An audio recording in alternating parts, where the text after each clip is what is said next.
Watch this. Idaho's near-total abortion ban has been totally tied up in court since before it was triggered. From district court to the U.S. Supreme Court, and now back to an appeals court. But at least now we know when it will be heard by that court, and some of what will be said by the attorneys. Another long-running legal battle finally came to a close. Big City Coffee is the big winner after the owner convinced a jury her cafe was forced out at Boise State. The details of the $4 million victory. You know, there are more than 53,000 Guinness World Records, which is almost as many phone books as one man ripped through in just under 10 years. In today's 208 Redial, what's a phone book and how many does it take to get into the record books? Idaho's near-total abortion ban will be back in court before the end of this year. Which abortion ban, you might be asking? Well, that would be the trigger law, triggered in the summer of 2022. Now tied up in a lawsuit filed by the U.S. Department of Justice because they claim it violates another federal law, the Emergency Medical Treatment and Active Labor Act. Idaho's law allows an abortion when the life of the mother is in jeopardy, but not her health. Quick recap, that EMTALA lawsuit was filed just before the law in Idaho went into effect, thanks to the Supreme Court's Dobbs decision, which overturned Roe v. Wade. That was in August of 2022. A district court temporarily paused Idaho's ban based on EMTALA, a decision which was appealed by Idaho's Attorney General to the Ninth Circuit Court of Appeals and to the U.S. Supreme Court, who lifted that injunction in January of this year when they agreed to hear the case. After oral arguments in April were heard, SCOTUS made its 6-3 decision in June, in which the High Court admitted, well, they took the case too soon and they dismissed it without doing anything on the merits of the case. But in doing that, they also reverted back to the lower court ruling and allowed hospitals to perform emergency abortions in Idaho. So, with a new court date set in the Ninth Circuit, Idaho's Attorney General filed his opening brief late Friday. What does it say, and when will the court actually hear it being said? Here's Joe Paris. Mark your calendar for the week of December 9th. Idaho will be back in court to defend the state's near-total abortion ban.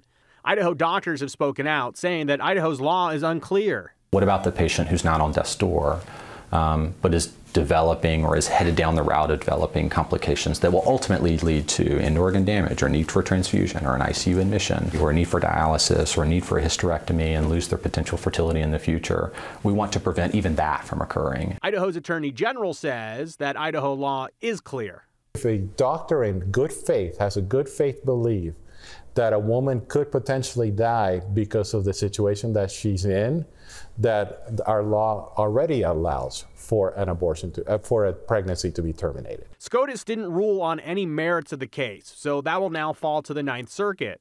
Idaho Attorney General Raul Labrador just submitted these new arguments ahead of their December court date. Labrador argues that the Biden administration's interpretation of EMTALA is wrong and reaches too far, saying that it does not preempt abortion law. Labrador goes on to argue that EMTALA looks to state law for guidance on stabilization, writing, quote, EMTALA does not require emergency rooms to provide treatments that are unavailable because state law forbids them. It is also argued that EMTALA imposes a federal duty to treat, not a national standard of care involving abortions. Idaho also argues in the filing that the federal government cannot override state law by paying private parties, aka hospitals in this situation, to violate the law. This plays into the Medicare funding aspect of EMTALA. Labrador is asking the court to overturn the district court ruling that paused Idaho's law in certain emergency medical situations. Basically, Idaho wants the full law on the books. Even with the status quo pause right now, though, critics of Idaho's abortion law maintain that the Supreme Court ruling was not a win for their side. Rather than issue clear rulings, they have left pathways for these decisions to come back to them later down the road, perhaps leaving it for when it's more politically convenient to say the quiet part out loud again. This is supreme gaslighting. Labrador says he is willing to meet with medical groups or doctors to reiterate his belief. Idaho law is clear as what should happen in an emergency situation involving a pregnant woman. If the doctor in good faith has a subjective belief that the abortion is necessary, there's no way that a prosecutor in Idaho is going to prosecute that doctor. The United States Supreme Court was criticized heavily for not ruling on the merits of the case, something that doctors, government officials, the general public, everyone was looking for guidance on. So SCOTUS is again passing this down to the Ninth Circuit Court of Appeals, so we will likely get a better gauge in the near future of the interaction between EMTALA and Idaho law. And I don't know if it was necessarily they didn't decide to rule on that because it had to go through the lower court first. That's kind of what they were saying. It was like, we took this too soon, let them decide, and if then somebody wants to appeal to us, then we'll deal with it then. But as you heard the Attorney General say in this first soundbite in that story, is it the death or is it the health of the mother that the doctors have to determine is at risk? And I think that's what this case is going to decide. And I agree with you. And I think the Supreme Court was widely criticized because they basically, on just like a technical way, they said, look, we're not going to take this. Right. People were looking for the highest court in the land to give an opinion on basically the highest issue that the country is seeing right now in terms of controversy. So I think the Supreme Court took criticism from across the world, across the aisles, I should say. But in terms of like the actual substance of Idaho's abortion law, that's basically what the Ninth Circuit will dig into. Long story short, though, there's a good chance that no matter what the Ninth Circuit decides, this will end up back in the hands of the Supreme Court. Good chance of that, and we'll see that start again in December 9th, unless something changes. All right, thank you very much, Joe. You know, it's been nearly 4 years since we first learned about Big City Coffee closing down its Boise State campus cafe because of a controversy over the owner's support for law enforcement. Okay, let's go back to the summer of 2020. Not only was the country collapsing under the weight of a pandemic, we were also dealing with the aftermath of George Floyd's death at the hands, or should I say, a knee, of a Minneapolis police officer. Black Lives Matter protests were held around the country that summer, even here in Boise. That September, Big City Coffee's owner decided to take over the vacant Starbucks location at Boise State's library just in time for the new school year. But when the blue line flag was posted in her Linen District location, which was posted, I should say, in her Linen District location, which had been there since 2016, well, since that picture of that flag made the rounds on social media, a boycott of the business was suggested by several BSU students. There were meetings and recordings of meetings and a whole lot of finger pointing. But within just 50 days of opening, the Big City BSU campus location was closed. Forced out, the owner, Sarah Fenley, claimed. So she filed a lawsuit in 2021 against two of the Boise State administrators she believed had a hand in pushing her off campus and violating her First Amendment right of expression. Friday, a unanimous jury awarded Fenley $3 million in damages, plus more. But you were there, Aspen, to hear this argument, or at least wrap up in court on Friday late. Yeah, that's right. It was a long day in trial, about 12 hours. We spent first hearing from the last witness in the case and then hearing closing arguments before we got to the jury's decision. The jury decided that former Vice President for Student Affairs and Enrollment Management, Leslie Webb, and Chief Financial and Operating Officer and Vice President for Finance and Operations, Alicia Esty, both retaliated against Big City Coffee. Fenley was awarded $3 million in damages and an additional $1 million in punitive damages, specifically against Webb. After her Snapchat post calling for a boycott of her business, Fenley closed her campus shop for the day out of safety concerns and shortly after met with BSU administrators. On the stand Friday, Esty says she went into that meeting with the mindset of how can we get the shop reopened and wanted to look for a way forward. She went on to say that that she hadn't signed up for this, that she wasn't going to stay in a place where she wasn't supported. She said that she, and then she also acknowledged that the student had a right to say these things, but she said, I don't have to put up with it. I can take these resources downtown. We didn't retaliate against her at all. She made a choice to leave, which was her choice to make. She went on to say that Big City Coffee requested the university make a statement in support of the coffee shop, which the university was not going to do because Esty says they don't make statements of that kind.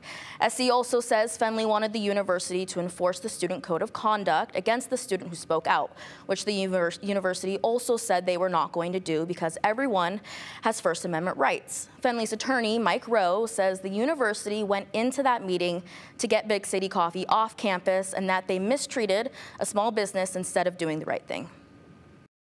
It's one of the things that makes this country unique, the right to speak and think and believe freely without the fear that some government actor is going to punish you for it or a government agency.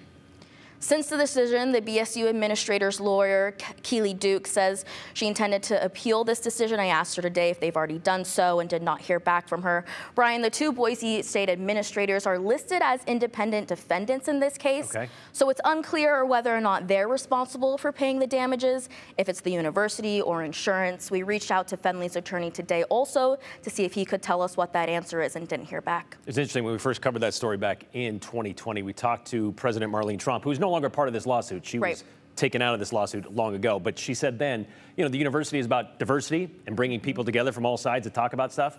But back then, they just weren't ready to either listen to each other or at least hear each other out. And so kind of that's how we ended up here. Yeah, you're right. Thank you very much, Aspen. You know, we still have no idea when firefighters will get one of Idaho's largest wildfires under control, but we do know when the Boise State-Washington State football game is going to happen. And we also know the man accused of killing 4 University of Idaho students nearly 2 years ago, he's going to have a new place to call home for the next 9 months. Morgan Romero has details of those stories and others in today's 411. The man accused of killing 4 University of Idaho students in 2022 is now in Boise at the Ada County Jail. The Ada County Sheriff's Office said Idaho State Police moved Brian Koberger to the Ada County Jail early yesterday morning. He'll be in Ada County until June of 2025, when his trial is set to start.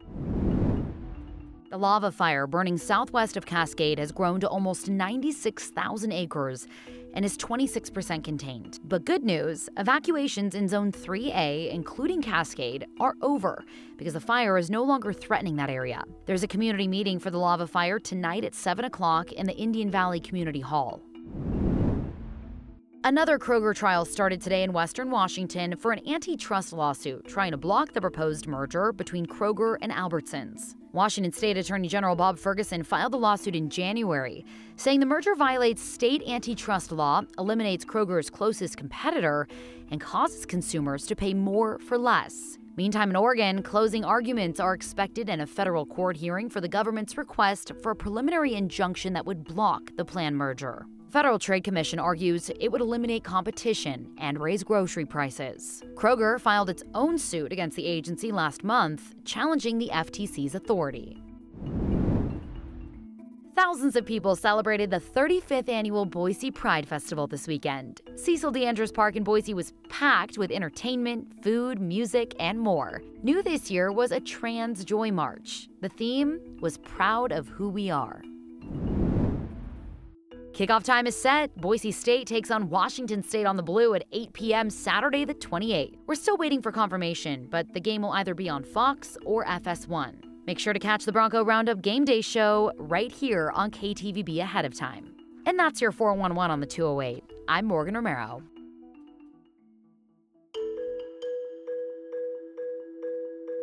You know, world records are set almost every day, but one that still stands after nearly 20 years is still held by the large hands of a Caldwell High graduate. We're ripping through another redial on the 208. How about we set a record for the most text messages sent during one 23-minute show? Well, you know what? It starts with 1, and it could start with you. Text us at 208-321-5614. As always, include your name and the hashtag the 208. Clean, concise, and clever. It's a good way to see yours at the end of the show.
All right, let's talk about the classics. There are classic things out there, a couple of them that we found here in the studio, in the station. For those of you who may not remember, we once used phone books. It was kind of our Google before there was Google. We have a Treasure Valley edition from 2016 we found here. Nobody uses it. It was just kind of tucked away in an old cabinet in an office that nobody really even uses anymore. But they used to be used a lot, and not always to find a number of a local restaurant or a neighbor's number for that Friday night prank phone call that you did as a kid, or to boost the youngest closer to the dining room table. There was once a time when a man's strength was showcased by how quickly or how many of the phone books he could rip in half. The first demonstrations were made popular 100 years ago, but those feats of strength were still going strong just 20 years ago when Ed Sheeran stopped by the Treasure Valley. The Oregon preacher was in town to attend his 50th high school reunion. He graduated from Caldwell High School in 1964. On September 16, 2004, Ed was 69 years old. Time of life when most are just enjoying retirement. Not Ed. He's busy tearing his way through the country, one phone book at a time, in today's 208 Redial.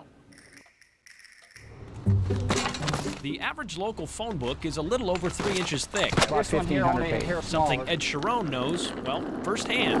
But he believes they should be about half that size. When did you first realize that you could rip a phone book in half? After I turned 65. Now, at the age of 69. 69 and a half. 69 and a half. The Roseburg, Oregon resident travels the country. You name them, I've probably done. Tearing up telephone books. 4 years, I've done over 14,000 from all across the U.S. He's a 3-time Guinness World Record holder, sporting the shirt to prove it. 39 phone books in 3 minutes, is that right? That's correct. And that's Ed, setting the new standard for phone book bashing just last month at a Portland mall. August 14th. At the age of 69. The secret is in his hands. Well, yeah, 16 to 16.5 size ring size.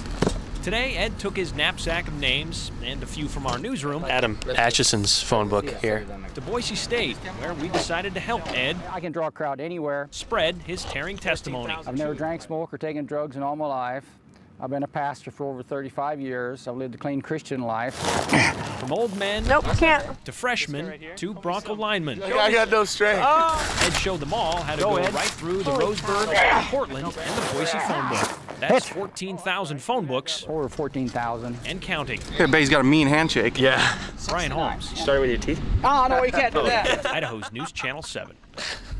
Anyone else recognize Alex Guerrero in that story? The legendary BSU lineman with the quote, "I got no strength"? Yeah, that was him. By the way, this is that phone book, the 2016 phone book. See, kids, not even that big back then. And that wasn't that long ago.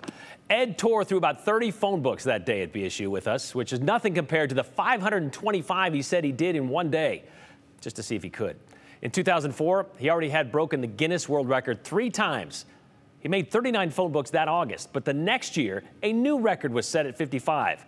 But that didn't last long either. In September of 2006, Ed Sheeran set the new standard that still stands today. 56 Portland, Oregon phone books, each more than 1,000 pages in 3 minutes. Ed retired after setting that record, and he would take his record to his grave. Ed passed away on Easter Sunday, 2007, in his hometown of Sutherland, Oregon. He was just 71 years old, but Ed dominated an industry, if you want to call it that he picked up just 6 years before.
Well, first of all, I was showing you the radar. We've had some thunderstorms and some light showers. Most of them have been right through here along the foothills. As out toward Mountain Home, you could likely see them. And then as they move through, they move just to our north, and some getting close enough that we see some of the showers around the area. So that basically means our thunderstorms are coming in from the east, okay? So I'm looking out this way toward downtown. Anyway, that's my direction, so you can be watching for that. Also, up here to the north, there's quite a few thunderstorms. Boy, they're up around Cascade. They're getting some rain showers as well as some lightning strikes. We'll be hearing more about that. Hopefully, we're okay on this one. Here's the part that I'm watching as far as the Boise Valley is concerned. Going down a little bit closer, you see all these lightning strikes into southeast Oregon. Also, right out here, just south of Twin Falls. And if you look at the pattern, they're moving up this way, okay? So they could move just to our south. Right now, a severe thunderstorm warning in the extreme southwest corner of Idaho, and you can see that some of these storms could be rather strong. In fact, some of them could have winds that could gust anywhere from about 40 to 60 miles an hour. We'll watch those as they come up, because they will come up probably close to southern Ada County within the next hour to 2 hours. So we'll see if that has any effect. So just to let you know that those are out there and kind of keep those in mind. 7-day forecast then. Well, as we continue, we're going to be looking at a first alert weather day for tomorrow. Temperatures dropping even farther. You can see 65 degrees dropping further for the high temperature tomorrow. After that, we dry up with a few showers around, but temperatures warm up a bit as we move into the weekend. Well, as you heard today, maybe tomorrow, not the best days to take in the Rose Garden at Boise's Julia Davis Park. If you want to dodge some rain showers, maybe it's all right. But should you stroll through there anytime soon, or maybe you have recently, and maybe you noticed the same thing Denise noticed. She sent us this picture and asked, do you know the story behind this stone at Julia Davis Park? Who is Diane, she asked. Well, Julia Davis Park is Boise's oldest park, created about 35 years after Boise was founded in the late 1880s. It's located in the heart of downtown Boise, surrounded by downtown to the north, Boise State to the south, the river running right through it. We learned all about the Rose Garden when we did a history of Julia Davis Park back in 2021. The Rose Garden itself dates to 1939. It was dedicated by a group called the Cutworms. They were a male-only gardening club, and in 1938 they had planted 1,500 roses from Portland and another 300 from a New York nursery. Male only, huh? Well, the walk to the roses, the stone Denise asked about, that is named after Tom and Julia Davis's great-granddaughter, Diane Davis Michaelgard, who we spoke with back in 2021 as well, and who was instrumental in bringing the park into its second century. The Davis family was not very well known because things had changed in our lives, and so we wanted Julia to be explained. A 2005 design competition helped visualize the branches of the Davis family tree. It is a growing family tree, yes. And right below it is Tom and Julia's family, and then that family expands out to here, and then all of my family, our families, spread out to here. So when you come here, I hope it's easier to understand exactly who all these descendants are. There you go. There's Diane. And you can watch the entire history of Julia Davis Park on our website, ktvb.com, or on the 208's YouTube page.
All right, got lots of comments. Hopefully you all stuck around to the end of the show. I know Liam did, but here we go. Let's start with this one from Pat in Boise. Sorry, I don't think Raul Labrador or the Supreme Court will make the right choice for the women of Idaho, but maybe if you move that, maybe it's a little Freudian text, because then maybe you should end it with oof. And well, it's not really up to Raul at this point. He's just arguing for the state of Idaho. Could be up to the Ninth Circuit, which could make its way to the Supreme Court. We'll see how that plays out in the next couple of months. In good faith seems rather ambiguous, and no way a prosecutor would is a far cry from can't. Lots of wishy-washy for an attorney about Raul Labrador. How many Idaho Attorney General legal briefs can Ed rip in half in 3 minutes? Says Bill and Eagle. Well, sadly, none anymore, but I get your point. See what you're saying. About the phone book ripping contest, my hands hurt just watching this. Then again, I have trouble opening a bag of chips. That's Elaine in Caldwell. And yeah, my pants were a bit baggy in 2004, I'll give you that. But they were not pleated. They were jeans.